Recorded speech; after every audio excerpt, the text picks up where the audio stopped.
Happy Wednesday night, everybody. It is me, Sam. With me is Ross and Zeb. Gentlemen, how's it going? Fantastic. How are you? Buenas noches. As always, it is Thursday for Ross, so he's got the jump on us in some ways, and I think we're feeling a Even little worse though, down. man. Yeah, Ross is I'm feeling a little already- down. He's got the Thursday injury report, and he's already concerned. I've got, man. It's depressing, man. Since that last loss, it just the hits keep on coming. Get another win after that, but now everybody's hurt. Some people but we've always suspected are hurt and now permanently hurt, like Prosise. Yeah, so we got roster moves all week long. As he said, Ross, Richard Sherman, and CJ Prosise have been moved to the IR. Prosise, this probably should have happened a while ago. Seahawks did bring Byron Maxwell back, so we got Maxie back. And Woohoo! Mike Davis has been promoted from the practice squad. So that's a plus. Is it? And then there's a ton of moves they've made to the practice squad. A couple guys got signed off of our practice squad. We signed some new guys. Let's talk about the rumored IR move. Mention that. We'll get to that. We'll save that for topic one. Okay. Seahawks did win, so they've moved to 6-3. They're a game behind the Rams because it's 7-2 versus 6-3, even though we have a tiebreaker. But they face an uphill battle for the NFC West, especially the top spot in the NFC, especially if we're talking about seeding. You know, every Seahawks player bemoaned the short rest between playing at home Sunday against Washington and then having to play a away game Thursday night in Arizona. They do get extended rest now with a Monday night at home against Atlanta, which is 5-4. You know, Michael Bennett and the entire defensive line stood during the anthem to show support for the veterans for Veterans Weekend, to help also to differentiate that they're not protesting the veterans because they have said that their messaging is being diluted and changed by other people. And in some other NFL news, Jerry Jones wants to sue the NFL, and his running back has finally accepted his 6-game suspension. That's what's all happened. But it's been a crazy week. Can we just go skip to just do fantasy football this week? I don't know. My fantasy team is all like right on the cusp of playoff seeding, so I need a little bit of help. Yeah, well, I need a lot of bit of help, but it's still better than having to talk about Sherm. So we're going to talk about kind of the Legion of Boom in topic number one, but let's talk about Sherm real quick because, you know, he's a very, very interesting player, not in only the way that he plays, but his attitude, the way he reacts to the media. I think for the most part, he's been nothing but positive with the fans. I don't think I've ever heard of a negative fan interaction with Richard Sherman, but there have been issues with him and other teams, other players, rumors about how he feels about the Seahawks, Russell Wilson, Pete Carroll, the rumors that he was on the trading block, and then the Seahawks basically confirmed that. It's a pretty crazy year for Richard Sherman, and all of a sudden he gets injured, and now everyone's bemoaning what's happened to him and where we're going to be in the future. But strictly about Richard Sherman, what do you guys have to say? Well, talking about on the field, do you remember what it's always been like before Richard Sherman with our cornerbacks? There was never a sure thing, right? Even when we had guys like Sean Springs, who was supposed to be one of the best in the league, you just couldn't count on your defensive backs to make a play when you needed to make a play. And since Sherm's been there, you can literally count on him every time to do the right thing when it's needed. So I remember the 1 year where Marcus Trufant led the NFL in interceptions and went to the Pro Bowl that 1 year. That was like the 1 year that I thought, like, wow, we have a really, really great corner. But I remember there was always a discussion about whether or not Trufant was a true shutdown corner, very similar to when Sean Springs was around. With Sherman there's no question, there's no discussion. It's just it's accepted. That's what it is. So. I expect to see play more like what we had been used to before Sherm came along. And the thing, it's been 7 years since Richard Sherman's not played a game for the Seahawks. It's crazy. Ross, what about you? Because I have the feeling that you run hot and cold with Richard Sherman in some regards. Obviously, you're a fan of him. You're a fan of what he does. But there are definitely elements that I feel, at least, that you might not like about his attitude or his game. I think you're projecting off of some of my attitudes about some of the anthem protests, which again, like, I've never not believed in the cause. I just think that they've just gone about things the wrong way. But I think what you're saying, it would probably more be applicable if we were talking about like Michael Bennett. Okay, I'm kind fair. of hot and cold with Michael Bennett. With Richard Sherman, I'm kind of like, I mean, I'm not as vocal about it. I can't say he's always been like my number one top player guy, but he's always been a guy who's super respected both on and off the field. I was one of the people, like people like when he had his big blow up at Crabtree once upon a time about, and everybody was on his case, but I totally got it, man. Like, everybody else was just defending him sort of like, hey, he has a right to say that, and what he said wasn't that bad, and he was just excited in the moment. I actually thought, like, I think I was one of the few people who really kind of got on board with what he was saying. Like, the 49ers season's on the line. They have to choose kind of who they're going to target on defense, and they purposely, the primary read was against Richard Sherman. And I totally got that. How he sees himself when you're playing, especially cornerback position, you're lonely out on that island, and they choose to come after you. Yeah, man, be mad and express it, and I'm fine with that. I mean, that's awesome. And then some of this cool stuff, like people call him a thug or whatever, kind of code words for things we're not going to go into. But no swearing, good grammar, good diction, good pronunciation, really, really articulated. Yeah, he gets mad. It cracks me up sometimes when he goes on rants even now. Like, sometimes he is a little bit wrong, like even factually, but he just will not back down on it.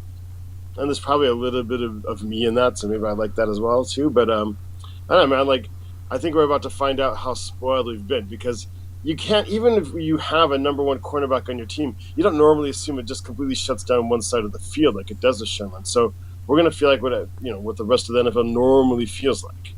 And it's going to be interesting to see. I don't think because of the way the Seahawks play their defense, I don't think it's as damning or as damaging as some people are making it out to be, or even how my first reaction was. I mean, like, left corner, I mean, they're going to throw at that position maybe 4 or 5 more times a game, rather than, it's not that huge. It's not that difficult to overcome. And the way that they play it, I mean, like, all they're responsible really for is sort of like deep fades, deeps, and sometimes some comebacks. I think we can overcome it, but I think we're going to find out how spoiled we've been. I definitely think that I'm in that camp. I've always loved Richard Sherman's game. I've loved his brashness. I love his attitude because it's so not Seattle. I've talked about this in the past. One of my favorite players of all time is Gary Payton, and a lot of why I was drawn to Richard Sherman was because I loved Gary Payton, a guy that, doesn't fit the prototypical size. He's bigger than people think he should be for his position, and he's just kind of changed the way that we view it, especially the way that I view how those players are. And when it comes to Richard Sherman, I do think we are going to see big changes that we won't be accustomed to, and I hope it's not as bad as maybe I think it will be, because I do think it's going to be more than 4 or 5 times. I mean, we've talked about how scared Aaron Rodgers is of throwing at Richard Sherman's side. I mean, I can recall in the last 4 Green Bay games that Richard Sherman and Aaron Rodgers have played against each other, if you just look at that left side that Richard Sherman's covering, Aaron Rodgers is not throwing to that side. He had one game where he threw to that side and Richard Sherman picked him off. But there's been games where he just flat out never even threw. They didn't even look that way. I don't know if you can replace that. I mean, we talk about how good Kim is in the box. We talk about how much Earl takes away the middle part of the field. We kind of, I think we take for granted the fact that Sherman takes away an entire sideline that players just really don't try and attack or go to. I mean, like, we talk about it, but I think I exactly agree with it. We take it for granted because the way the mechanics of it, you start to not notice after a while, right? because he's not being targeted. They don't remember early in his career, people used to like still throw at him, and so he had huge amounts of interceptions. It doesn't happen anymore because you just avoid that part of the field. So that means also we don't hear his name as much. We hear about his name, if you're watching TV, you hear about his name mostly when the commenters talk about how good he is in run support, right? Oh, there's a cornerback doesn't mind tackling, but you just don't hear anything else about him all game long sometimes. And so you just kind of forget that, you know what? Like, even when you're playing like Green Bay, essentially the right side of the field and anything deep right is just off limits. That's not even an option for them. Yeah. Well, it's his ability to get into other players' heads, his ability to bait quarterbacks into thinking their guys are open, and then his ability to make up distance to make a play. Those things are irreplaceable. Yeah. There's not two guys you could put out there that would be able to do what he does in those facets of the game. Is Richard Sherman your favorite sound FX to listen to? Like when they play like the mic'd up players? He's up there. Yeah. He's one of my favorite because it's just hilarious. I mean, like stuff you don't really think of like professional athletes really saying. He'll say like he's covering and just literally going after like, you suck. Are they going to send another receiver? You just suck.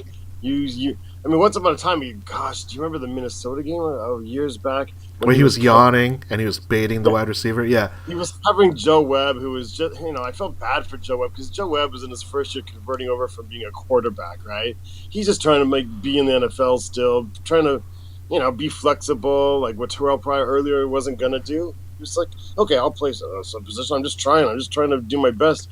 And Richard Sherman's like yawning after the plays and telling him to get off the field. Tell him he needs to do some bench presses, get stronger. Yeah. Yeah. He did it just a couple of games ago. Again, I was just again. He's just like, you suck. That's not even where your route was supposed to. Because he knows the routes. Because that's another part of his game we don't talk about. Underappreciated. He's a student of the game, and he was telling the receiver like, that's not the route you were supposed to run. You were supposed to go 7 deep. Yeah.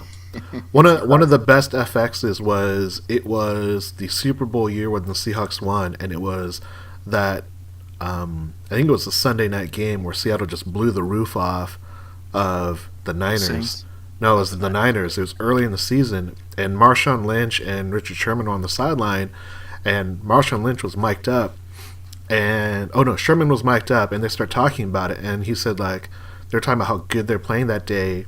And Marshawn Lynch says, I think we can take this to the Super Bowl. And then Richard Sherman's like, yeah, I agree. Oh, I'm mic'd up. And Lynch is like, oh, you mic'd up? Fuck it. We're still going to take this to the Super Bowl.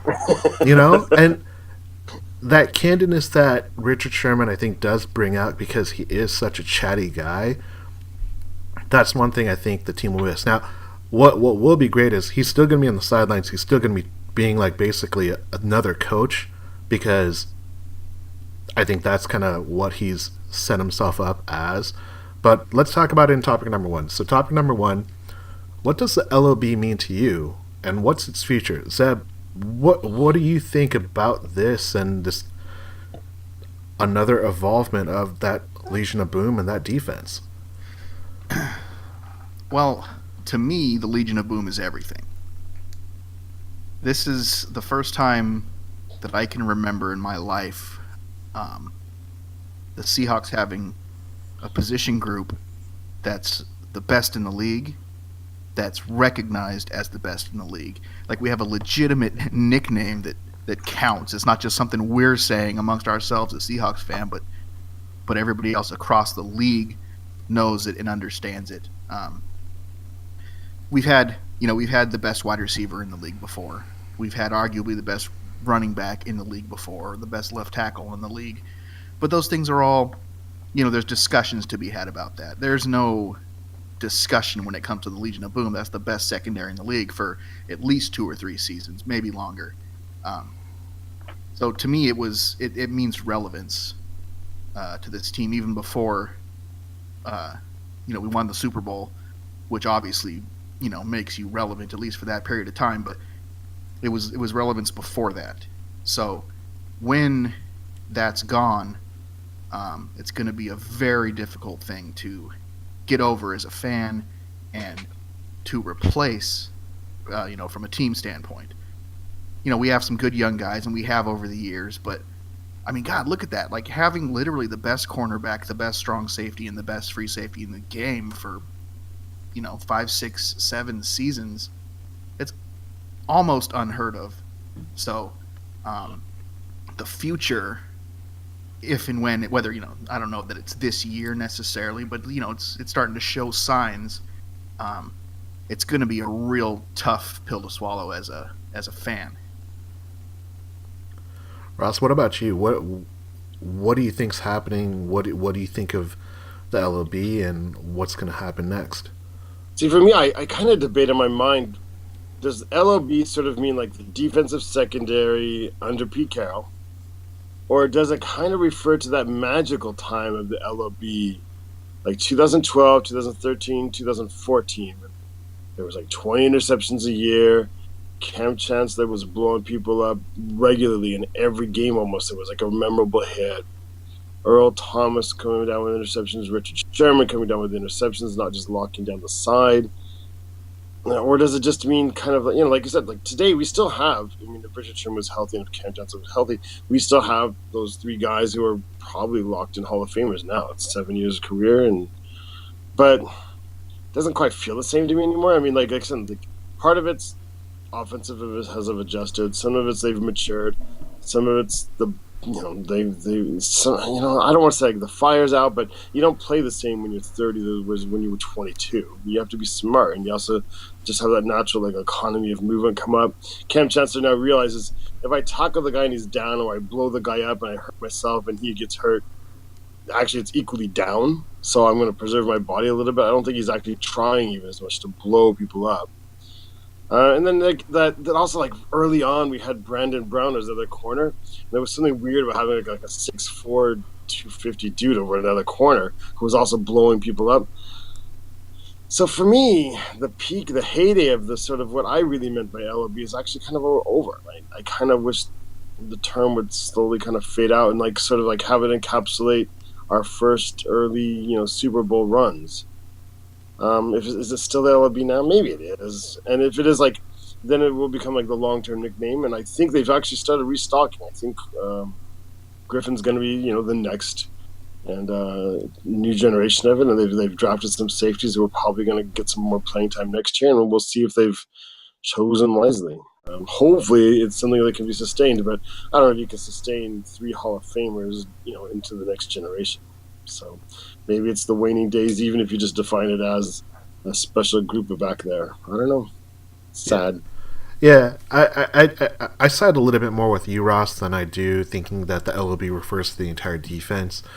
To me, the LOB has always been that secondary. Cam Chancellor, Earl Thomas, Richard Sherman, Brandon Browner, Byron Maxwell, even Jeremy Lane. Those guys are always the core of the LOB, the Legion of Boom.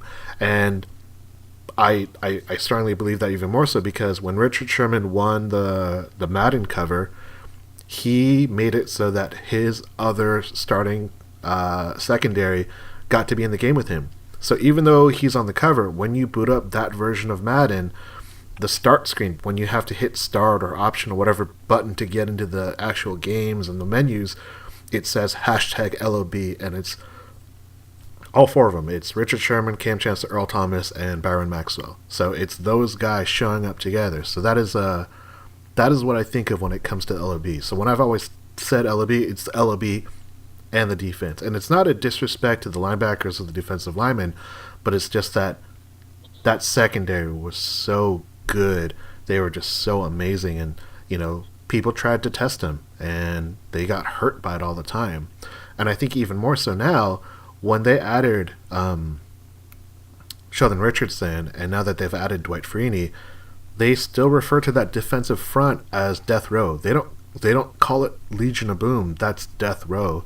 So that's another reason why I think the LOB has always been more about the secondary and not about the defensive line or the linebacker. Is it always the secondary now, or does it, like I said, like that 2012, 13, 14 second? Do you still refer to the secondary now often as the LOB? Yeah. Even though it's 3 out of the 4? Yeah, I mean, I feel like once Brandon Brown or even Byron Maxwell were gone, and once offenses, Legion of Boom. There used to be a boom in the boom. When's the last time you remember? When's the last time a really big hit happened that you actually can remember? Cam hit a couple guys this past week. Yeah, Vernon Davis. Vernon Davis had to take a timeout because he got blown up again by Cam Chancellor. That's a tradition, though. That's tradition. That's Vernon Davis. That's written in his contract. The way I see it, as long as we have at least three of the four guys, that's the Legion of Boom still. As long as three of them are there. I mean, like the fourth guy's always in sort of a rotation anyway. Exactly. But only because we lost Browner. If we hadn't lost Browner, he was obviously the official fourth member. The way I see it, though, if we have two of them left, as long as one of them is Cam and they're playing at a high level, they can still be the LOB. That's the way I see it. So I guess. I mean, it gets a little bit. I'm overstating it here because I can't find a better word I want to find. But it almost gets like embarrassing when you start calling them like the Legion of Boom, and like they have like 6 interceptions on the season and like 1 forced fumble and 2 amazing tackles, and I mean they're still good, but I'm not embarrassed. If they played at the level they were playing at today, would you today give them a nickname? I think it's hard to say that because they already have a nickname. You look at strong defenses, like the 85 Bears don't have a defense because it was just 1 year. It's the Purple People Eaters of the Vikings. It's the Steel Curtain for the Pittsburgh Steelers. Like those defenses lasted for more than a season or two. This is a defense that has been, consistent and really good for, we're talking about a 6-year stretch going on. It's at least one part reputation for sure. There's no argument there. It's not that I'm not saying they're not good. They're definitely not at the peak that they were at previously. Again, they might even be sort of the peak of the powers. It's just that how they're being attacked doesn't give the opportunity. Like, Richard Sherman is not going to get 6 interceptions a year if you don't throw deep on him. He's not going to get the 6 interceptions off of 6-yard digs. He's not, right? I guess I want to compare it to, and this is probably a little bit out of you guys' frame of reference, but like 72, 73, 74, like Miami Dolphins, like they had an amazing defense. I mean, like we talk about like their Bob Greasy getting the Super Bowl, whatever. Bob Greasy threw for 2,000 yards a year. I mean, it wasn't anything special. It was their defense, but it wasn't like a huge amount of big plays or memorable things. It was just like a really good, solid defense. But now they didn't have a nickname. We don't remember anybody on those teams except for Nick Bonacani. But it's just, to me, like the Seattle defense feels more like that now. Even when I feel like I should do more. Yeah. Like Death Row hasn't turned out to be much of a death row to me. Well, I think they've actually been playing really well. I mean, they're getting huge pressure. They're getting more and more sacks. You look at the way the offenses have to play them. They're not taking deep drops. Like the only way that Houston was able to do that was off like triple fakes. But I understand your point. Like, is this Legion of Boom, this current iteration of this 2017 defense, what we saw in 2012, 13, 14, and previous? No, it's not. But that's because we're seeing a lot more changes. We're seeing these guys are more banged up. We're seeing the first time that Richard Sherman's not going to be lined up and coming out of tunnel as our starting left corner. And Cam Chancellor's going to be missing games again. Yeah, so there's that's what you alluded to when we in the opening. But yeah, there is the rumor that Cam Chancellor has the same issue that Cliff Averill had, which is a stinger, and it ends up being worse than it is, and he might not make it out of the year. So I mean, it's he's that old and he's been doing this for long. Like problems that weren't even really problems. Like I think Brock talked about at 7'10". Like when you're that age, you really don't want to go take, because if they take you in an MRI, they're gonna find other stuff that maybe you actually were already playing with and living with. But once it's official, it's documented. Now they actually have to worry about it. And you're gonna go and then you're gonna find like misalignments and tightings of holes here and there and. Nerve. Yeah. You're gonna find all kinds of stuff that you probably, like I said, you probably already knew. You kind of sensed, you knew, but you were living with it. But once the doctor officially has it on his MRI, man, he's gonna sit you. Yeah. Yeah. And I like this is what I talked a little bit about last year in our podcast. I'm like, we're paying Cam a lot. The thing is, when you pay him, you end up kind of depending on him because you can't spend the money anywhere else. But then you're not going to have him because there's not a season that goes by. He doesn't miss so many games now. Yeah, I mean, right now he hasn't missed a game yet. So that's the thing with Cam. Well, I think it's already ruled out for this weekend. No, they haven't done the report yet. They said they're still looking into it because it's Monday night. They don't have to give their official injury reports until I think Thursday, starting tomorrow. So we'll see though. We'll see though. We'll see though. I mean, it's definitely a concern. But let's try and flip this. We'll talk about the positive. So let's go to topic number 2. So Ross, to you, have the Seahawks finally accepted that they are a passing team? And before you answer this, I'm going to give you some stats. So this is the last 4 games. Against the Giants, 31 rushes, 39 passes. Russ rushes 2 times. Against Houston, 21 rushes, 41 passes. Russ rushes 4 times. Against Washington, 29 rushes, 45 passes. Russ rushes 10 of those times. So the total rushes include Russell Wilson. And then last week, Thursday night, Arizona, 24 rushes, 37 passes. Russ accounts for 5 of those rushes. So in total, 105 rushes versus 162 rushes. 65% of them are passes. If you factor in Russell Wilson, he accounted for 20% of all the rushes. He accounts for 68.5% of the total offense, either he passing the ball or him running.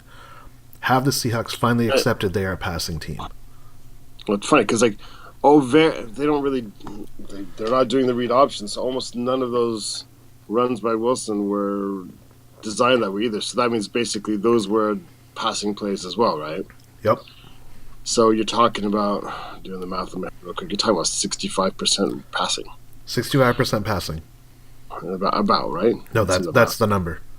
Oh, wow. I was doing the math in my head also. Anyway, yeah, I mean, I think Pete Carroll this week is saying, he didn't say, like, we are only a passing team now, but even this week he pretty much made it official. He said, like, at this point of the season, we have to just focus on what we're doing well. And then when he was asked what they're doing well, he's like, what you can rely on. What you can rely on right now is Russell Wilson, Doug Baldwin, and some of the receivers, and that's just worked out how it has. They're frustrated the running game hasn't gotten better, but you can't, the second half of the season, you can't keep experimenting. You're just going to have to go with what you are, which I think is a little bit, if you design a team one way and it doesn't actually, so on the fly you have to redesign what the team is. It doesn't mean you're completely out of it, but I think it takes your chances of winning a championship take somewhat of a hit, because now you're saying the plan that you developed all off season long is not the one you're going to go with, and so something you've made up on the fly has to be better than what everybody else has been planning to do or knowing they could do the whole time. It's a bit of it happens. 1984 Seahawks were exactly the same. 1984 Seahawks were designed to go through and run through Kurt Warner. Kurt Warner gets injured, first game of the season, first quarter of the season, Seahawks go 12-4. Their leading rusher was David Hughes with 340 yards or something, man, for the whole season. So, they made it up on the fly and they got to the AFC Championship game, but man, it's hard to do. Luckily, they do happen to have kind of sort of lucked into some sort of like passing first type tools and weapons along the way. Paul Richardson's turned out to be legit. Jimmy Graham we have sitting around. Doug Baldwin's evolved into top receivers in the game. So, we've lucked into it, so we're not too hurting, but it's not really an awesome way to go into the rest of the season. What about you, Zeb? Man, I'm a downer today. I think they've accepted that they're going to have to be a passing team for the most part here on out. They've essentially given up on the run the last 3 or 4 weeks by about halftime. Part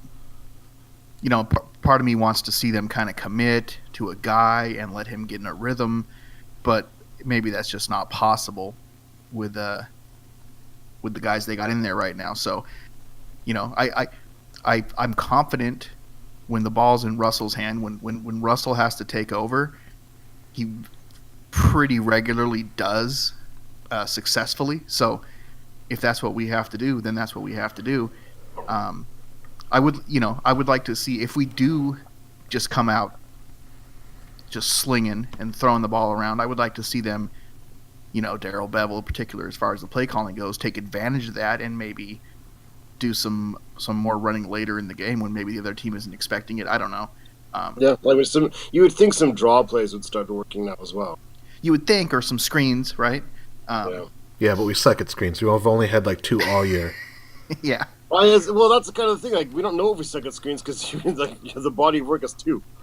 Like, how do you know you suck at them? Well, it's probably because like when they try to run a screen, the opposing defense is so prepared for it that they don't even get the ball off. So Russell Wilson ends up running to the flats, ends up drawing offensive pass interference because Luke Wilson thinks he's running and he's actually blocking downfield. I think it's a little weird though. Can I ask Zeb a question? I'm gonna ask Zeb a question. You may. Zeb, thanks. So, like, like you said, they're admitting they're going to passing offense. What does it mean about the coaching staff or even the GM when your offseason program is all about going back to the run? That's what they said. We're going back to the run. We're going back to the run no matter what. We're going to bring in Eddie Lacy. We're going to do this. We're going to do that. We're going to get offensive linemen who are road graders who who knows about their pass defense or their pass blocking, but they're going to get the run blockers. And now we're at game 10, and the run blockers are pass blockers, and there's no running game. And what does it mean about the talent evaluation or the preparation of the coaching? I don't fucking know. I'm raising my hand. You can't see it, but I'm raising my hand. I got an answer for you. I want to hear Sam's answer. So, to answer the topic, yeah, I think the Seahawks have accepted it, but there's a caveat to it. And the caveat is this is not the offense they want it to be, not just because they're not rushing and controlling the ball that they want to, but because they've had so many injuries. They have people that they're saying, like, hey, this is the guy that's going to run the ball. Eddie Lacy is going to be our guy carrying the rock against Washington, and he gets pulled with a groin injury in the first quarter. George Fant is our... Not pretend like he was, like, awesome before he got hurt. But it was... We talked about it. It was a concerned effort to say, like, look, we haven't really given these guys a chance to succeed because we're not giving them anything other than one carry at a time, and it's a 3 and out, or it's a bad series, and we're just punting the ball, and then we're giving a different running back. Chicken and egg, though. I mean, it's a 3 and out because exactly right. But the thing is, like, you accept a 2-yard gain, a 2-yard game sometimes because you think the third or fourth time you run that play, you get a 6 or 10-yard gain. And the Seahawks, because of the way their personnel is currently set up due to these injuries and these weird things happening, they've never been able to put out their best version of themselves. And I think that has attributed. And because of that, you're trying to rely on people that are not Russell Wilson. And that's what makes Russell Wilson so great. And this is why this effort to say, like, yeah, we're going to trust Russell and Doug to kind of lead the way. That means that, like, hey, this is on you guys. You guys have been showing us. I mean, that play that Russell Wilson had where he had the double pirouette, threw the ball, it looked like just to the sidelines. Doug Baldwin just snatches it out. You can see Bruce Arians basically collapse on the sideline because he's, like, right behind that play. Really died that play. I mean, we talked about what shade of color. He was, like, straight, paper white at that point when Doug caught that ball and just ran down the sidelines because – that's like that's what Russell Wilson and Doug Baldwin bring, these amazing catches, and that's not every team, every analyst says you can't win football playing backyard football, but Russell Wilson and Doug Baldwin and his other receivers find ways to make that work, and that's why this shift is saying, like, look, maybe we'll try and incorporate the running game. Maybe Chris Carson comes back in December, and we're gonna look a little bit different. But there have been so many injuries, so much change on that offensive line. I understand why it's been such a failure, but what has not been a failure is the number 2 passing leader in the NFL, Russell Wilson, going to Doug Baldwin, going to Jimmy Graham. Jimmy Graham is second all time for Seahawks in tight end in receiving touchdowns from the tight end position, and he's only been here for 2.5 years. That's a pretty amazing number for Jimmy Graham and for Seattle and for Russell Wilson. I mean, when you guys saw those touchdowns to Jimmy Graham, everyone was probably like, finally, right? Oh yeah, that's how it felt for sure. And and at some point you think, like, okay, if that's how easy it is, why are defenses doing anything other than trying to stop that? Because those were just like easy touchdowns. Right? Yeah. So, Ross, that's my answer. I would say that because of the the injuries and the massive turnover on our offense, not only on the offensive line but at the running back position, that has led to this really, really poor iteration of what they want to be versus what they hurt ended. in week 8. I mean, like, Eddie Lacy was hurt in week 8. Chris Carson, you didn't think was going to be your lead runner. So did we? I mean, and the basketball player whose name just suddenly escaped me. Fant, my favorite guy, and I can't remember his name. I mean, like, I think we acknowledge, like, when he got hurt, it was like devastating for like the human interest story. But we didn't really think that the backup of him was like that much worse. I mean, it was right. We're going from the 30th line to the 25th line, and then we went back to the 30th line. So I mean, I get what you're saying, Sam. I'm not sure I completely buy it because, again, Chris Carson. If you didn't, it's not like they win in the 7th round is going to save our running game. It wasn't supposed to be Chris Carson. He was never supposed to win the job. Just that Rawls and Lacy couldn't win the job, right? That's why Chris Carson ended with that job. Yeah, so again, but it's also the running style. Goes back to my question of it. What does it say about like our front office and the coaching staff when you go in with the whole game, with the whole goal of the whole offseason of fixing your running game, and you didn't at all, not at all. Because I think you thought you had the pieces that would do this. You thought you had pieces that would do A. They end up doing B. Exactly. So what does that say about the talent evaluation? You thought they went out and got these certain people thinking they were going to run block. Even the people they drafted, that wasn't because they thought they were really good pass blocking, but they've ended up being better pass blockers than they are run blockers. I don't know, Ross. What do you think it says? I don't know, man. I'm a little. I gotta say, like, I'm a little rattled this season by. I don't know, like when we have Tom Cable and then like he's supposed to be great. I actually do believe like he has the reputation, but when something seems off, man, like they don't seem to be able to understand to fix this, and I don't know why. I don't know if it's here's what I will say, kind of the coaching people. I don't know. As a final final opinion on this issue, because it's evolving. You know, what we're seeing one week changes so much to next week. What I will say is they're more prepared to handle it this year than they were in previous years. Their depth on their offensive side and the defensive side and the acquisitions they've made mid-season have made them better prepared to handle losses than in last. Keeping Jeremy Lane because Houston says, oh, you know what, he doesn't pass his physical, is a huge thing. As much as everyone wants to dog in Jeremy Lane, you're much more confident with the Seahawks now that Richard Sherman's down with Jeremy Lane than you were if it was just Nico Thorpe, right? Probably. Yeah, I mean, you have to be. Same thing with the changes, you know, in the way that they've been able to acquire Dwayne Brown and the way that they acquired Dwight Freeney. Dwight Freeney, in the 3 games he's played, has been absolutely amazing. Or it's 2 games that he's played have been absolutely amazing.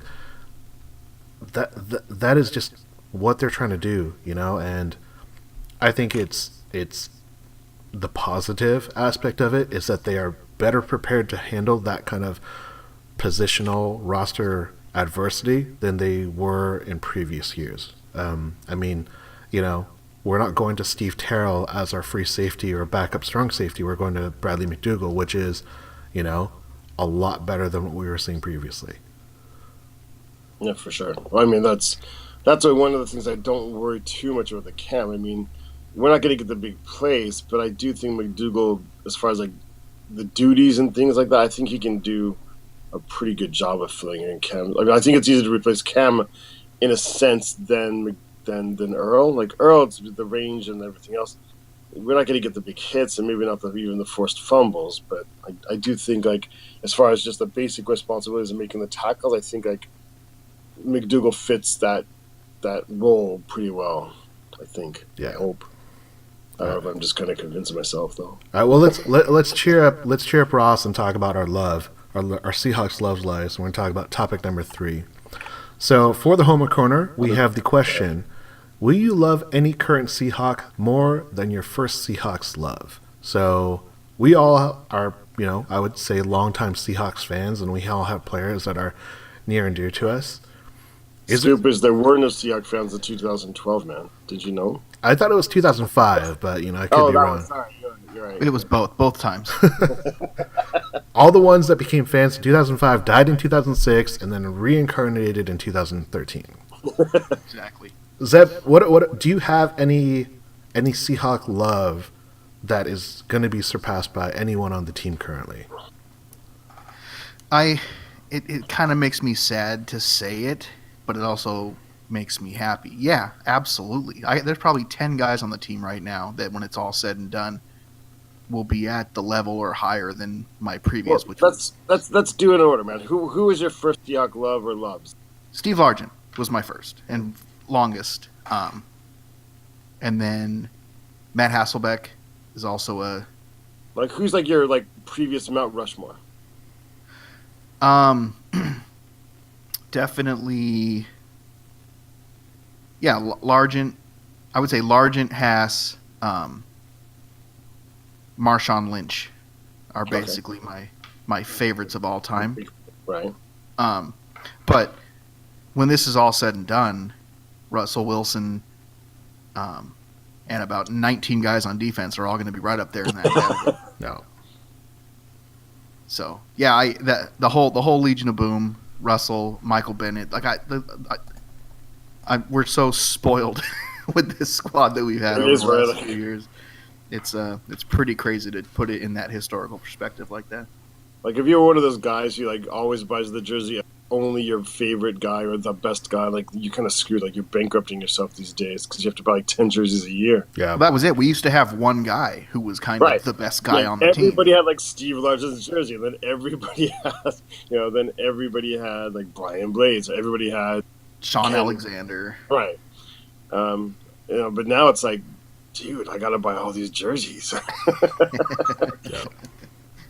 Ross, what about you? Who's on your Rushmore, and who's your? I know who your love is, but have they been surpassed? Old school, obviously, it's Jim Zorn. Going way back, Jim Zorn and Steve Largent back in the old days, like before they had color TV and stuff. Kurt Warner, Kenny Easley, and Dave Brown, and John Harris. Like John Harris, like underrated dude, and even Dan Dornick, Dr. Dan. Are they going to be replaced?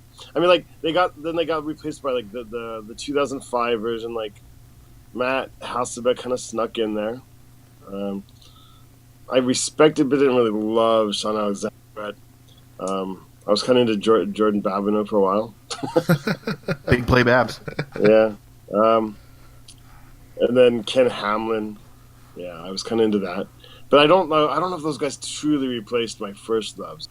But I will say that in the current crop, when it's 5 years from now and I'm looking back overall my new Mount Rushmore, I'm pretty sure that Earl and Russ are going to be on there, and probably even Doug Baldwin. Although I gotta say, I almost have to start separating because when I was younger, I wasn't as much aware as some of the off-field stuff, and I feel like Doug Baldwin and Richard Sherman to a degree kind of work in as much for their off-the-field stuff as their on-field stuff. In the past, it was very, very different. Like I didn't know much about their off-field stuff, and sometimes even when I did know, it kind of annoyed me. Like when there was the player strike, and like Steve Largent decided to break the strike because his Christian values, and then he became part of the Republican Revolution led by Newt Gingrich in the 90s. I was like, dude, I gotta just pretend I don't know that. Because you're Steve Largent. To his credit, he kind of like quickly distanced himself from the Newt Gingrich crowd and like was like, dude, I'm not one for government. I'm out. So that's cool, but like the super hyper Christian like stuff that came out of Jim Zorn later on, like that's obviously not me. But but like when I hear about how articulate and how thoughtful they are about all of society, like from ADB, who's not so angry anymore, that really, it almost like make a separate thing for like players I respect so much off the field. Yeah, I think that's a really interesting point because it's part of the sports world. We have so much more access to the players than we did ever before. We get to know them at such an intimate level, not just the way that they play, but the things they choose to share with us on social media. And even if you're not on certain social media, you still get that information because it permeates through various levels of information. You know, you might not be on Instagram, but someone else is, and then they share a photo on Facebook, and your friend talks about it. So you learn about all these things, even if you're not in a direct contact or seeking that information. I mean, we all heard about the way that Richard Sherman drove all the way down to Tacoma because a little girl lost her Richard Sherman doll, and he took it and drove it to her, bought her a new one, and he, did that. No one asked him to do it. No one said like, "Hey, it's a big photo op." It's like, "Hey, I'm going to do this thing," and that was another way for him to endear himself into the community, because who's not going to appreciate that? Who's not going to love an athlete spending time and helping a little girl who lost something that she loved, and it happened to be a doll of him? My Rushmore, because you guys have been fans longer than I have, it's probably Chad Brown, Sean Alexander, and Ricky Waters. Those are the guys that I really loved watching when I first started watching football. I definitely feel that this current iteration of the Seahawks has surpassed them. Sean Alexander is still my favorite Seahawk of all time, just because no one's done what he's done. But what this current Seahawks team has done as a collective, and how good and how they've been able to win not only a Super Bowl but just be consistently good, has just taken it to a new level. And I think, like you said, Ross, in 5 years, once these guys, move on or retire, it's going to be like, wow, these are the glory days. These guys are the pinnacle. And kind of what it reminds me of is, when your team's really bad, you give like the scrappy guy like a nickname. Like, he's not really that great, but he's better than everyone else. So he gets to become Mr. Seahawk, or, the great whatever. And then you look at him. Yeah, like I mentioned, he was a third down back who caught like 30 balls a year, but he had a nickname. Right, and that's kind of what happens, and we don't have that anymore. We have guys that are household names. I mean, you talk to anyone and say like, "Hey, what do you think about Doug Baldwin? What do you think about Russell Wilson? What do you think about these guys?" And be like, "Oh yeah, I love him. He's on my fantasy team." You talk to non-Seahawk fans and they'll know who those guys are. Whereas like 2 years ago, you'd be like, "Who's the wide receiver on the Seahawks?" You'd be hard pressed to have anyone know who any of the Seahawks wide receivers in the year that they won the Super Bowl even. So it's. Well, I thought we were all on UDFAs, man. I know. I mean, pedestrians. And that made Doug Baldwin into ADB in a sense. I mean, that's how he became so. Going ESPN and NFL Network, kind of like making the case that efficiency-wise, not so many opportunities, but efficiency-wise, Seahawks receivers were some of the best in the NFL, and he was right. He was right. Nobody was. And the thing is, so then what happened? Golden Tate moved on, and look what happened. Like the ADB is now, when he was totally right. Yeah, and you look at this. Receivers in the NFL. Who knew that Russell Wilson would be second overall in passing yardage and tied for? I think he's tied for third or second in passing touchdowns. I didn't see it. I mean, God, that's so. Here's a crazier stat. So Russell Wilson has 19 touchdowns in 9 games. He has 12 touchdowns in the fourth quarter, 7 touchdowns in all other quarters. That's I don't know if Russ. they're bad, man. Well, what it means is like, look, if a game is close and you got Russell Wilson in your corner, you should be very, very thankful, But all right, let's go to topic number 4. We're going to talk about Dan Quinn's Falcons come to town. Which Falcons team should the Seahawks expect to face? And this question is asked because the Seahawks have faced the Falcons, multiple times over the last 5 years. They've faced them in the playoffs twice. They've lost to them in the playoffs twice. They faced them in the regular season twice, and they've basically, they've won both times in the regular season. Once in Atlanta and once in Seattle. But this Falcons team, they're 5-4. Everyone's talking about the Super Bowl hangover. They obviously lost a lot of their staff. What Falcons team do you think we're going to see here, Ross? It's hard to say. I mean, last week they kind of seemed to find it again, didn't they? But I kind of feel like they're still suffering their hangover. I like to picture like Dan Quinn and Pete Carroll before the game kind of meeting up and going through sort of like the dialogue between Darth Vader and Obi-Wan Kenobi in the first Star Wars movie. That's how I kind of see it. Because more than any other coach that's left, like Dan Quinn has kind of followed the Seahawk model, or tried to, when we can find the pieces.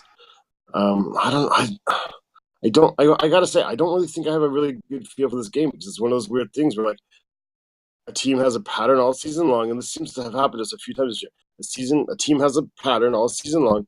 Then just before they play us, the last game before they play us, all the patterns get thrown out, and they suddenly are either better or worse, or they're the same, but they're doing it a different way.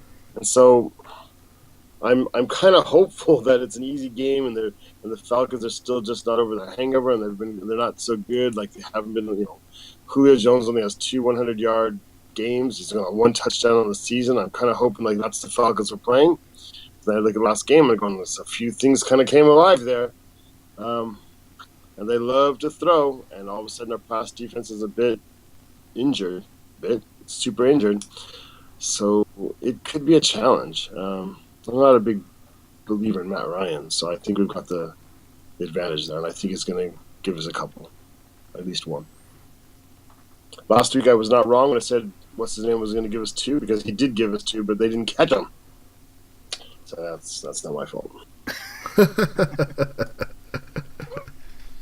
I think that the Seahawks should expect to face the best possible version of the Falcons. I just have this feeling that the Falcons are going to be up for this one. They're kind of fighting for their lives at this point, and I think they've underachieved so far a little bit. So I think they're probably going to come in here confident after their win over the Cowboys last weekend, and they're going to give us everything they got, knowing that we're down some pretty important guys. So I think we're going to have to be prepared to face the best version of the Falcons possible. Yeah, I think that's a pretty fair assessment. We talked about it last week. Is are we always getting the opposing team's best game? And I still think that we kind of are. I'm looking at the Falcons and who they've played. So they won 3 in a row to start the year at Chicago, home versus Green Bay, and at Detroit. Then they lost 3 in a row at home to Buffalo, at home to Miami, in New England. Then they went win-loss. They won in New York, Jets. They lost at Carolina, and then they won against Dallas at home. We did this against Washington, and it came out wrong for me, but it was. I still think it was a fluky game that we should have won. But I'm looking at who the Falcons are on paper, and that 5-4 record is not super impressive. Yeah, they had a couple close games that they could have won, but for the most part, I do think that they are not the team they want to be. And it's this continually weird thing about the NFC South. They have yet to have a back-to-back above 500 winner to win that division. Carolina's won that division 3 years in a row, but they've never won it with a winning record back-to-back-to-back. So it's always changing, and I don't think that Atlanta is going to make the playoffs this year. I don't think they're going to win the South. They're going to continue the streak of it always being a different player, a team, or someone that can't win it at 500. So I'm not sure why I should be afraid. I know that they're a legit team, that they're an NFL team, but nothing about this Falcons team scares me. I'm not afraid of Matt Ryan. Julio Jones, as good as he is,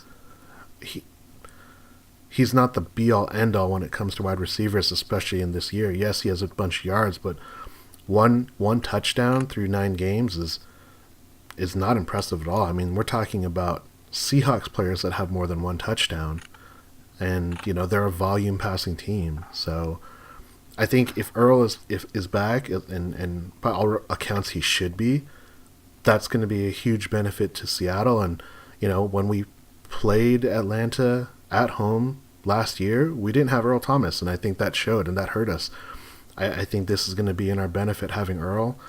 Not having Sherm to cover that one side of the line is going to hurt, but I don't expect to see a really strong Falcons team. I don't think they have a strong running game.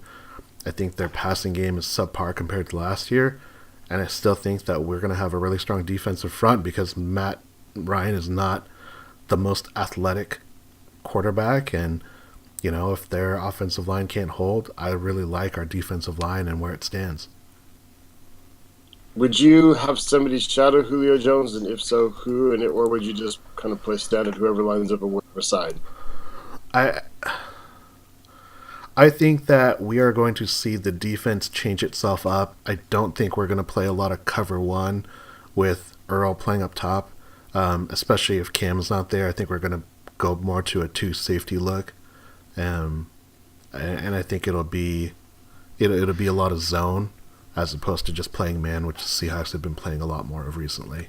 If Cam can't go, does McDougal start in his place? Yeah, McDougal's the backup at both safety positions. I mean, having Earl and McDougal out there, that's a lot. That's a lot of speed. That's a lot of range. Yep. It is. It's not bad. I mean, like I said, I think we can more afford, and not feel like I'm looking bad at Cam. I don't mean to. I just feel like we can afford to lose Cam more than we can afford to lose Earl. Yeah. Especially this kind of a team. At this point. Yeah. I think we need Earl to have a really, really good game. He needs to kind of take over that defense like Russell does on the other side, man. Yeah, Earl's been lights out this season so far, so I wouldn't be surprised if that happens at all. Neither would I. Yeah. I think he's going to take it on himself too. The only I actually have is almost like the worry when they had him returning punts. Like, he just wants to do too much all of a sudden. I was kind of worried, like, he's going to be sitting there going, we all know Sherm, we got no Cam, I got to do everything, and kind of overextend himself kind of thing, you know? Yeah. But other than that, I can imagine that. But other than that, I think we're in good hands. But that's that competitive fire that they all have, you know? I think it shows itself differently now than it did back when they were in their early 20s as opposed to their later 20s. But, yeah. I think that's what we would expect to see, and I'm looking forward to the game. I wanted Earl to return punts, man. I was into it, man. I was like, yeah, I had a couple of issues. I was like, let him have 20 returns and then decide which one to do with it. I was so into it. All right, so we got a fantasy update. So our Seahawks podcast fantasy league. So for the fan table side. I'm in 4th. Ross has fallen to 8th. Zeb holding steady at 10th. Woohoo! On the 3-step drop side, Matty is still in first place. He has lost. Leor dropped a spot. He's actually behind Red Alice. I took him down. Yeah. Good job. Big win for Zeb. So, Leor, you're in 3rd place. You're actually behind Red Alice. So, Laurel, thank you for joining our league. And what's up with Alice? She's got like a bajillion points. I hate her. It's because she has all the Rams on her team, I think. What a cunt. Yeah. And then I've lost Coleman. 2 games in a row. Woohoo! And then Coleman taking up the rear at 11th place amongst all of our podcasters. So we asked this question a couple times last year, but we'll ask it because it's our fantasy question. Does fantasy ever get in the way of you enjoying your game, or does it enhance it? Ross, what do you think? It doesn't get in the way. Sometimes it actually gives me something to kind of fall back on. Like, if the Seahawks have an awful day, but my fantasy team did okay, I take slight solace in that. Or, like, it was just going to be one of those awful games. I think I mentioned this, we were like, back in the day when the Seahawks sucked, like, the thing I used to look for was, like, Steve Largent's stats or Kurt Warner's stats. Like, the game was lost. Obviously, they're going to lose, but did they have a good individual game? So it was almost like that kind of situation. Did they get theirs? That's what you wanted to know. Exactly. You know, like, the Seahawks sucked, but did Ryan Fitzpatrick win me a game? And by the way, he went to Harvard. Did you know that Harvard Beard went to Harvard? It makes a lot of sense logistically. Zeb, what about you? Do you let fantasy hurt you, or does it help you? It does both, but only to a certain degree. I don't pay much attention during the day on Sunday. So when it comes to like Sunday night, that's when I kind of start looking at what my team did. And seriously, you have that much self-control? Oh yeah, I don't even touch it during the Seahawks game, unless if we're sucking it up. Every once in a while, I think, well, maybe if I check fantasy and do the opposite of what I usually do, that'll help our team win. Which obviously isn't true because that's stupid. But that's what I do. But yes, like Sunday nights, if I got somebody playing that night that I need to win for me, and they don't, it lessens my experience that night. But then at the opposite end, it makes it better if they do. So does it kind of make it more interesting the whole night long? Like this past Monday night, I needed a bunch of points on Monday night, and I ended up getting them, and it made the game way more interesting for me, I guess. Not so much unless if it's a blowout, if it's a bad game, then it can make it much more enjoyable. Right. I would prefer either way to see a good football game, no matter what's going on in fantasy, because it's just more important. I'd rather watch good football than have a good fantasy football team. But yeah, I mean, obviously, if you're watching a good game and your fantasy guy is doing well in it, it's even better that way. So yeah, it enhances it for sure. I'm with Zeb. I'm actually kind of in between a little bit of both of you. That my focus was always Seahawks, and I will check my fantasy score before the game, but I won't check my fantasy scores during a Seahawks game unless I'm, in a commercial break or there's a lot of downtime because there's like 1,000 injuries that we have to sit through in a TV timeout. If I'm in the stadium, man, I constantly check it because, like, at least on TV, there's commercials, or I'm at home, I could. Yeah, but I'm in the stadium and it's like a commercial timeout. Like, there's nothing else to do. Well, credit to CenturyLink for actually making it so that you can get reception in the stadium finally. But yeah, there was this game, man. Like, it used to be like there was Wi-Fi, but now it's pretty good. Yeah, but I think it can impact, but it also kind of depends on what are you looking for. I found myself in a situation where I had like a 20-some point lead, maybe 30-point lead, and Austin had 3 people playing on Sunday night and then 2 on Monday night, and it was like, oh, this is not a good matchup for me. It's a PPR, so those are easy points that someone could win.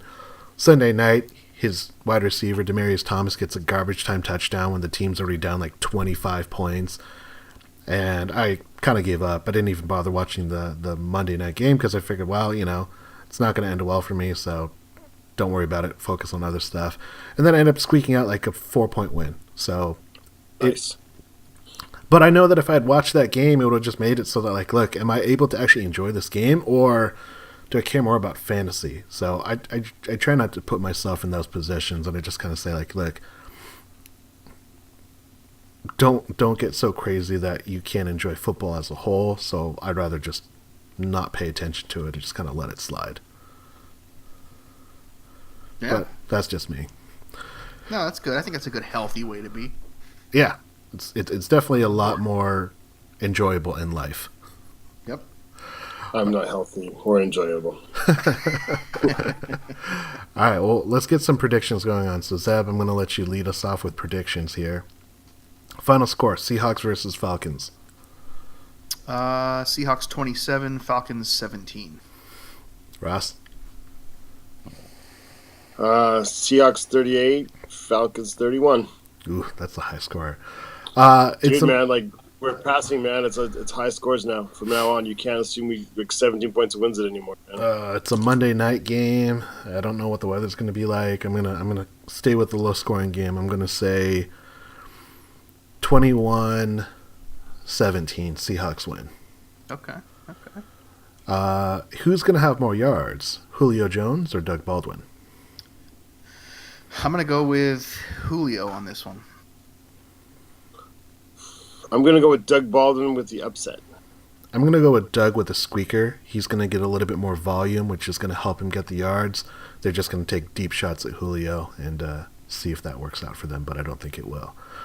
All right, here's the interesting one. Who's going to have more total yards, Seahawks running backs or Jimmy Graham? Jimmy Graham. Jimmy Graham. I'm going to go with the running backs. Who, Sway? It's all the running backs. Yeah, but I think like Rawls would be good for 45. Ooh, 45. And, 45. That's a big number up there. 45 and probably 35 to JD and like 15 to the guy they just pulled up. What's his name? Davis. Yeah. That's what I figured. I'm going Jimmy Graham. I think Jimmy Graham's just been on fire. He in the past 5 games he scored a touchdown in 4 of them.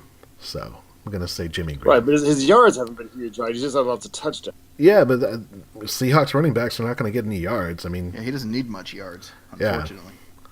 All right. No, I'm just saying. I think Jimmy Graham will have a good game. I would just see him get another touchdown or even 2. I just think his line's going to be something like 5 catches for like 48 yards and a touchdown or 2. Hey, I'll take that. Yeah, I will too. All right, nickel alignment. So we're just talking about the corners. We've got Lane, Griffin, Coleman, Thorpe, and Maxwell. Who are your 3 starting corners? I have to think that they're going to. I feel like they're. Is there any news? I feel like Maxwell going to be taking Sherman's spot. Right. I don't know if he's ever played. I don't know if he has either. Thorpe has played on the left, but he's not going to start. Lane can play on the left, but he's Lane. I have to believe they're going to go Maxwell and Griffin. Griffin will stay where he's at just because he's learning, and that's where he's been successful for the most part. And then Lane will play the slot. That's how I feel like it'll go.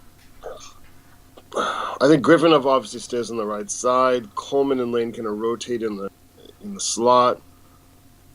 I feel like the first game that Maxwell's with us, I think Thorpe may get some of the left corner play, but Maxwell will be in the mix. But by second game, he'll be starting. Yeah, I think it depends on where he's at. Just coming back, is he ready to go? He knows the system, but he knows the system from a couple years ago, and a few wrinkles to it, and they have some pretty subtle coverage change signs they do. So I don't know if I want Thorpe out. Oh man, this is a nightmare. Ross is just falling down the well. All right, I'm gonna put Lane. I'm gonna change around. So I'm gonna put Lane corner for this game, and hope that he's got a chip on his shoulder from being traded, and probably work Thorpe and Maxwell in there at some times. Coleman will take the slot, although he's kind of slacked off those couple of games, and Griffin's gonna take the other corner. Yeah, reasonable. Griffin's gonna have his first interception of the season finally. Oh, it's been a long time coming. I like Zeb's assessment. I like Maxwell, Griffin, and Lane. I think it will be Lane, Griffin, and Coleman, but I like Zeb's prediction. All right, bigger threat: Death Row, Seahawks, or Adrian Claiborne. And if you don't know who Adrian Claiborne is, then it should be an easy 6 sacks in one game. Yeah, I think Russell's going to be doing a lot of running. That's what I think. I don't know who's a bigger threat. I guess we're talking death row. We're talking like 8 guys, so they're a bigger threat. But I do think our tackles, or what does he play? He plays on the right side. He plays on the right side, so he's going to go against Dwayne Brown. Is Dwayne Brown active? Yeah, is Dwayne Brown playing? Dwayne Brown says he's going to play. Okay. Well, that's good news. Yeah, if Dwayne Brown's playing, then he can probably handle Claiborne pretty well. If Dwayne Brown's not playing, then Claiborne is going to be running wild, and so will Russell. Ross, what's your take? Who is the I'm actually going so. Who was the wide receiver for the Packers one year who was mostly a punt returner but had a good game receiving in the Super Bowl? Oh, Desmond Howard. Desmond Howard.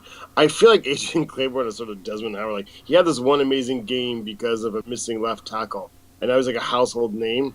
But before that, he had 2 sacks in 8 games. He's not like he was on pace for a 4-sack season. I don't think he's that good, and he himself admitted he's got one move. He's got one move that worked over and over and over again, and Brown ain't gonna fall for that over and over and over again. Death throws all over this one. Yeah. I'm gonna give my nod to Death Row as well. I like the way that the defensive line has come together. Dwight Freeney has been amazing. He gets to go against his former team as well, so that's always going to be fun. But I think that Russell Wilson will be able to negate some of that pass rush just because he is so squirrely. Matt Ryan can't do that. Matt Ryan can't evade a clear-cut sack that's just beating him down. I mean, he might get lucky one time, but it's not. Matt Ryan would be lucky to evade like a steamroller, man. Yeah. It's like that scene in Austin Powers where the guy's screaming, no! And, like, they're saying, get out of the way! And then they pan out and he's, like, 20 feet away and he just won't move. That's him. All right. Who's going to be the Seahawks starting offensive lineman? So, I already said Brown says he wants to play, but Joko might be back. And Posic's been playing on the left side. Ibushi's been playing on the right side. Ifedi has been sucking. Wait, Posick has been playing on the left side, right? Well, Posic's playing on the left side. Would they need to move some people around if Joker comes back? Seb, who do you think? Who do you expect to be the starting offensive line for the Seahawks this week? Yeah, I think the way you got it down there is right. Brown, Jokel, Britt, Posick, Ifedi. That looks right to me. Or else it's going to be Walter Jones, Steve Hutchinson. Who do we have? Chris Gray, Sean Locklear. If only. If only. I'm putting Posick. I'm keeping Posick on the left guard. He's been the most solid dude, and I'm kind of mad at Jokel. Like, dude, you didn't have to do that surgery. Screw you. Seriously, he did not have to do it. He did not have to do it. He was just like, I'm taking a timeout, man. Like, I want another bye weeks. I don't know what to do at right guard. Because we don't have anybody there, but I feel like if you put like a mailbox and just kind of park it there so it takes a second to get around, maybe put a box there. Yeah. A mailbox with a lot of mail, so it's like really heavy. Yeah. I don't know what to do at right guard. I don't know even, yeah. But I will say I want to keep Posick at left guard. I want that. I really liked how Brown and Posick and Britt kind of solidified the left side of the game they played together. That game. Yeah. In the corners they got to play together. Yeah, I mean, yeah. Good. I think that's a solid left side. You say that's complete, so now you'll have to fix the right side. God damn, I wanted Ifedi out of there, but there's nothing else to put there. Yeah, I'm hopeful that it's Brown, Jokel, Britt, Posick, and Ifedi. I'm at a loss for words of what's going on with Ifedi, because you look at the past two games and how much yard they are hurting themselves with the penalties. And we talked a little bit about it last week. Is like, look, part of the issue with playing with a Russell Wilson is you have to be able to know how to play how his scramble is, and that's really hard. And apparently after our podcast, actually that became the point of emphasis in the next training session, like in the next practice I was reading. Yeah. So we can take credit for that. Congratulations to us. All right, so last prediction. Who is going to be your Seahawks surprise player? So this is just going to be for this next game. Who do you think is going to be a player that we haven't been talking about that's going to be someone we are all praising? Mike Davis. Mike Davis? I mean, who else could it be? Is it going to be Darbo or Tanner McAvoy? Ross's boy. Because that's exactly like McAvoy's kind of like MO, isn't it? Every 10th game, just make an amazing, great catch deep down. Yeah, he's going to throw a touchdown pass to a eligible Ifedi or something. Dude, watch him throw 3 touchdowns and catch another one or something. I'm going to go J.D. McKissick because that guy's awesome, and I think they're underutilizing him. I think he makes Prosise expendable, so Prosise can go get cut or get traded for a 7th rounder this offseason. Yeah. I said something positive about McKissick early in the preseason, and on Not Net I got the response was, "I don't get all this love for McKissick. He's never done nothing." Well, he hadn't up to that point, but dude, that boy's fast, man. Yeah, but I can see it. That's what I'm talking about. Yeah, exactly. He can catch. He can run. You can see they're trying to figure out how to use him. I mean, I think he's got possibilities. He had that one amazing game, 2 touchdowns. I wish they'd let him return kicks. That's what I said last week. Because I just think Lockett's not got it anymore, man. Sorry. He doesn't have the speed that McKissick has. I think our special teams doesn't know how to block. I mean, every other play it's a holding in the back on why are you touching that guy? Coaching again. Yeah. Sam, who do you think is going to be the surprise player this week? Yeah, Russell Wilson. How's that a surprise? Because he's going to go for 500 yards. No, I don't know. My surprise player, not Russell Wilson. My surprise player, I'm probably going to say I want to say Nazir Jones. I've been really liking the way that he's played this year. I'd say Jan Reed, but Jan Reed might be injured. But I really like Nazir Jones. I really like him interior. I'm always a big fan of that interior pass rush, and he's playing really great this year. We haven't talked about him much, but he has had. And the thing is, as a defensive tackle, if you get called out once every 4 games, you're having an amazing season. That's kind of the way you are. but I'm really liking him. Obviously Sheldon Richardson, he has a bigger name, and he's been doing good stuff as well, but, you just don't hear their name, so you don't see how it impacts it. But Nazir Jones is going to be, I think, my Seahawks surprise guy for the week. I like it. All right. I like it a lot. And gentlemen, that's our podcast, so any shout-outs? Don't go all at once. Yeah, go to triplebpodcast.com, and especially if you're in Germany, because apparently it's really important if you're in Germany to check out the Triple B podcast. Got some German fans out there? Yes, I guess. I swear to God, it's like him and Hasselhoff, man. Ross, any shout-outs? No. All right. Ross is going to save his shout-outs for next week. Check us out I lied. Shout out to Dwayne Brown's doctor. All right. Get him back, man. Yeah, awesome. Check us out on Twitter at Seahawks Podcast. We're on Facebook at Seahawks Fan Table. Check our website out at hawkscast.com. Got a lot of information out there. We'd love for you to join. Topics that we're talking about. Create your own topics. We talk about what you want to talk about as well. Thank you to my coworkers, and we are the Seahawks Fan Table Podcast, and go Hawks. Go Hawks.